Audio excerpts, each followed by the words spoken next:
Everyone,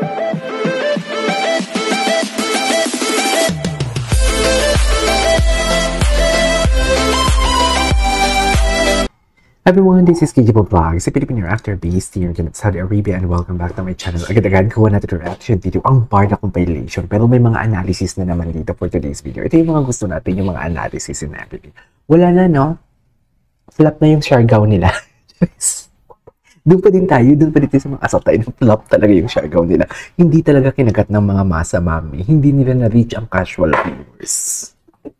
Hindi nga nila nabuwag tayo, ma-reach pa ba nila yung casual viewers? Yun totoo. So, without further ado, let's start this reaction video. Panood na ng P77. Ay, si Madam Inertia. Twice ko siyang napanood. Twice?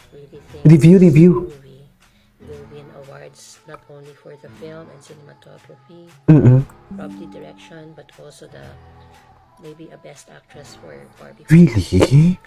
It's really, you know, Hindi ako makagawa ng review kasi kung nanonood ng international horror film, yung quality niya ganun, pati yung storyline, yung cinematography, screenplay, lahat maganda.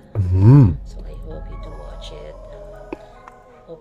I think it's Nakapanood na ba lahat? Cinema houses, pero ang galing-galing ni Barbie dito. Yung talagang, yung understated acting, pero yung pagkailangan ng sumigaw, it's also all Totoo ba, Ma'am, si Inertia?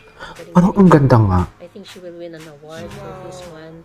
Pati yung facial expression niya, very calculated.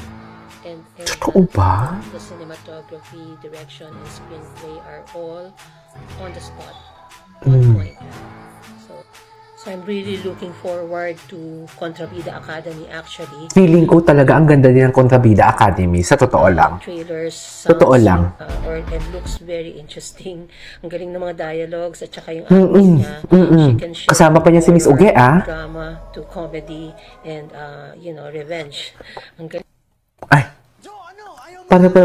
Paulit-ulit na ang Barda, pareho lang tao. Iba naman, please. Ano to? Private real quick si ate. Wait, what is this? Ay, matagal na to. Wait. Ayuda ni Ginoong David, super supportive. Diba? Saan na napunta? Nakalimutan nyo na ba kung paano binati ni Ginoo? Si Binibining Klein ng birthday niya pati? Nakalimutan nyo na ba yun? Ang dami nyo talagang nakalimutan. Sa totoo lang. Totoo lang. Diba? Hindi ko mag-gets. Ang dami nyo talagang nakalimutan mga factors na nagpapakita ng indikasyon na may Barda talaga, na Barda is real. Diba?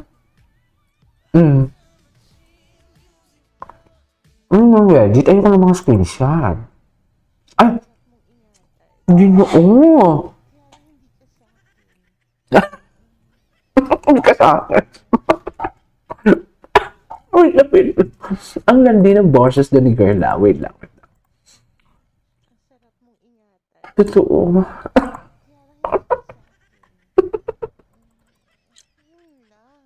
Loko. Okay. Yung isis ko yung iba. Ay.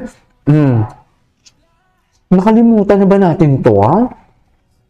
Ang dami nyo talaga nakalimutan for today's video.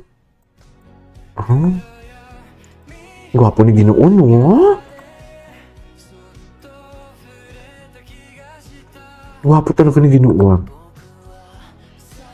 Kaya i-love si ST eh. Kilala niyo si ST? Hindi niyo kilala si ST. Panoorin yung vlog ko para makilala niyo si ST. Si ST, in-love niya kay Ginoo. Ito, nakalimutan na natin. Ang hindi ko talaga mag-gets kung wala talagang Barda, kung girlfriend man yun ni David. Ako tanggap ko din naman kung hindi sila, o kahit may girlfriend si David na iba, tanggap ko din naman. Pero kasi ang hindi ko mag-gets, bakit may ganito? Binilhan ng mother. Diba? Wait lang nga, tapusin ko lang to.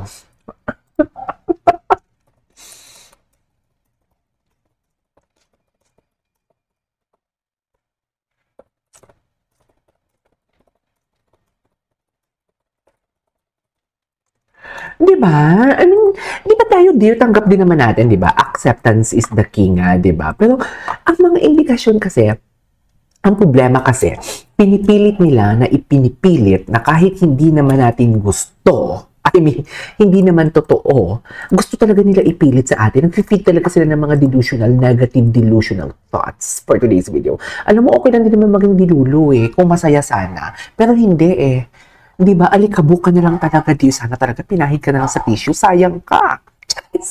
Anyways, di ba, hindi ko talaga mag-guess. May mga pagganito talaga sila for today's video. Diba? I mean, binilhan ng mommy ni David. Di ba ang chick hindi pa nga daw nakikita? Di ba noon? Pero iba naman din naman yung alam ko. Yan yung sinasabi ko sa inyo. Di ba? Just buy clothes for yourself but also to our family members. Di ba?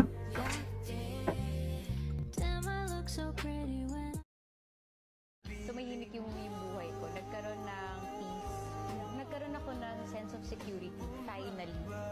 Hindi ko alam bakit dito sa tao. Ay. Sure akong hindi ako masasaktan. Sure ako hindi ako masasaktan, ang sabi ni Barbie Fortesa for today's video. Sige nga. Tumahimik yung buhay ko. Nagkaroon ng peace. Mm. Nagkaroon ng sense of security. Finally. Hindi ko alam bakit dito sa taong to. Sure akong hindi ako masasaktan. Parang Nalulungkot ako sa statement ni Barbie. Nakakainis. bakit nakaayon lahat sa Mm. gusto ko or sa mga pinagdasal ko, sa mga hiningi ko noon pa man? Bakit binigay sa isang package lang, package deal sa isang tao? Mm. Ito naman sa usaping Celine Dion.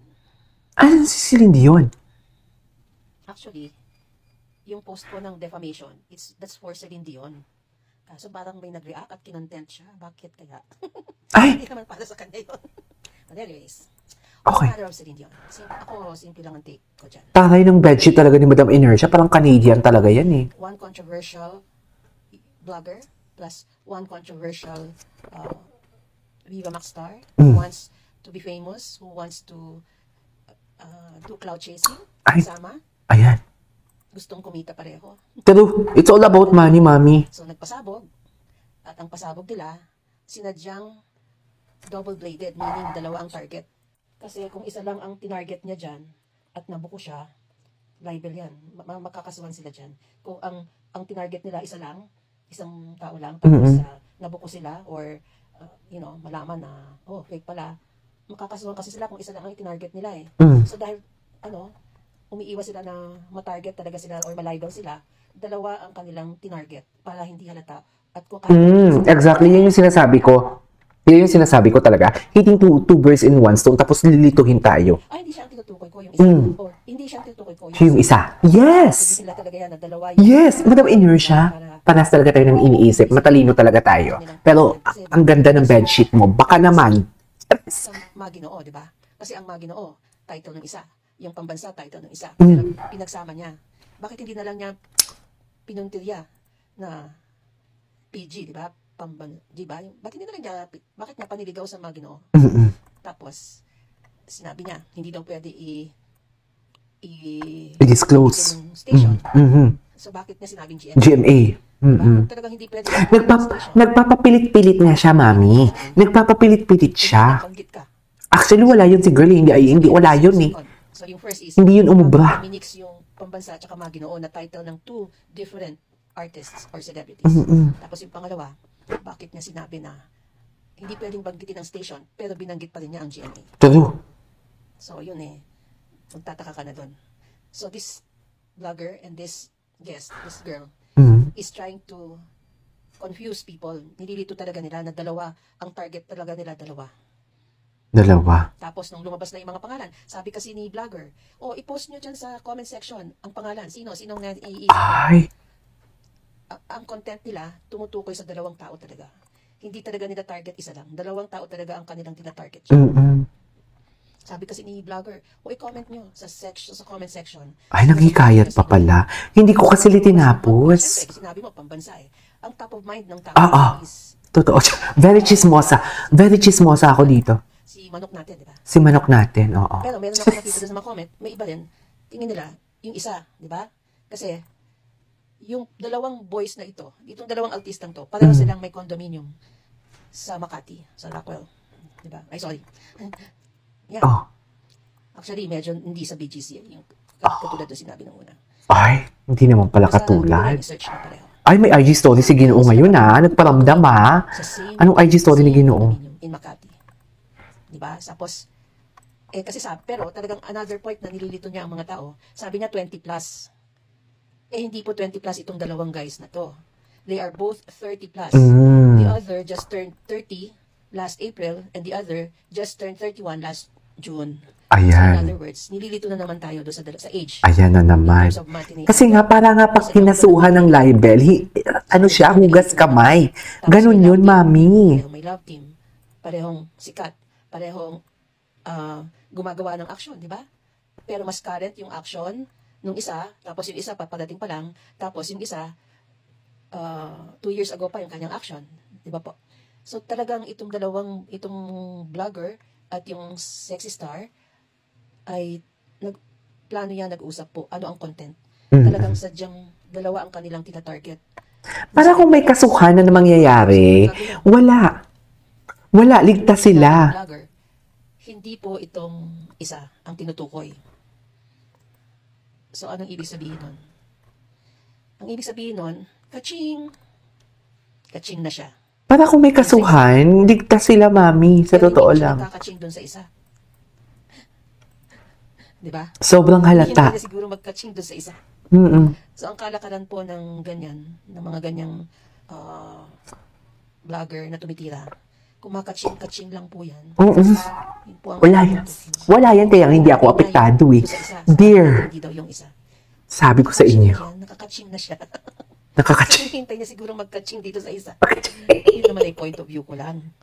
Anyways, that is our for today's video from Barda Compilation. This is Kija Vlogs and see you on my next vlog. Bye!